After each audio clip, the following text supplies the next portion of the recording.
আমি 100% গ্যারান্টি দিয়ে বলতে পারি এইভাবে আপনারা কখনো পটলের তরকারি খাননি। তো হে এভরিওয়ান, আসসালামু আলাইকুম। সবাই কেমন আছেন? আমি আলহামদুলিল্লাহ ভালো আছি। তো আজকে আমি রান্না করব পটল দিয়ে তেলাপিয়া মাছ দিয়ে একটা নতুন রেসিপি। এটা আমার কাছে অনেক পুরাতন, আপনাদের কাছে নতুন হইলেও হইতে পারে, এই জন্য আমি বললাম নতুন রেসিপি।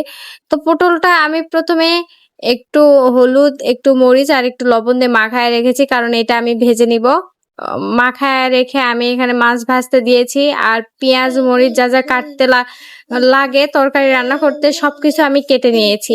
তো আমার মাছগুলা ভাজা হয়ে গেলে আমি ওই কড়াইয়ে দিয়ে দিব এখন পটলগুলা দিয়ে আমি ভালো করে একটু উল্টে পাল্টে ভেজে নিব, কারণ পটলটা আমি এখানে ভেজে রান্না করব। তো আমি পটলটা একটু ভালো করেই ভাজবো। পটলটা ভালো করে না ভাজলে তরকারি কিন্তু মজা হবে না। এই তরকারির মেন যে জিনিসটা সেটাই হচ্ছে পটলটা ভালো করে কড়া করে ভাজতে হবে। কড়া করে না ভাজলে কিন্তু এই তরকারিটা একদমই মজা লাগবে না। তো আমি ওই তেলেই দিয়ে দিলাম পটলগুলো দেওয়ার পর দেখলাম তেল একটু কম হয়ে গেছে, এই জন্য আবার একটু তেল দিলাম। তেল দিয়ে ভালো করে নাড়াচাড়া দিয়ে আমি পটলটা এখন ভেজে নিব। আমার পটলটা হালকা ভাজা হয়ে গেছে, আমি আরেকটু গাঢ় করে ভেজে নিব এটা।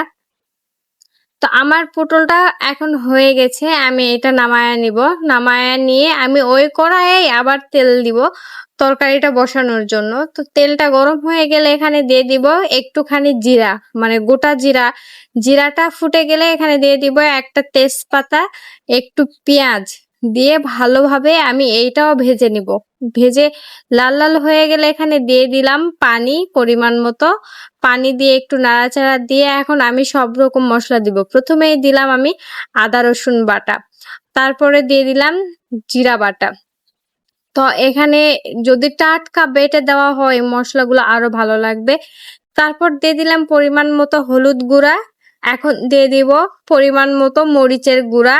আপনারা চাইলে এখানে কাঁচা মরিচও দিতে পারেন, কিন্তু কাঁচা মরিচ দিলে তরকারির কালারটা সুন্দর আসবে না, এই জন্য আমি গুঁড়া মরিচ ব্যবহার করেছি। তো আপনারা চাইলে কিন্তু দুইটাই দিতে পারেন, সমস্যা নেই। তারপর দিয়ে দিলাম একটুখানি ধনিয়া গুঁড়া, পরে দিয়ে দিব একটুখানি জিরা গুঁড়া। তো সবকিছু মশলা দেওয়া হয়ে গেলে একটুখানি লবণ দিয়ে এটা আমি ভালো করে কষায় নিব। মশলাটা যখনই কষানো হয়ে যাবে তখনই আমি ভেজে রাখা পটলগুলো দিয়ে দিব। এখন ভেজে রাখা পটলগুলো দিয়ে আমি মশলার মধ্যে ভালোভাবে কষিয়ে নিব একটু নাড়াচাড়া দিয়ে।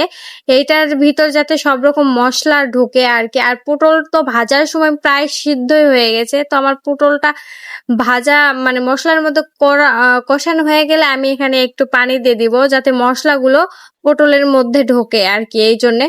তো এখানে আমি ভালোভাবে নাড়াচাড়া দিয়ে আমি একটু ঢেকে রাখবো যাতে পানিটা শুকিয়ে যায়।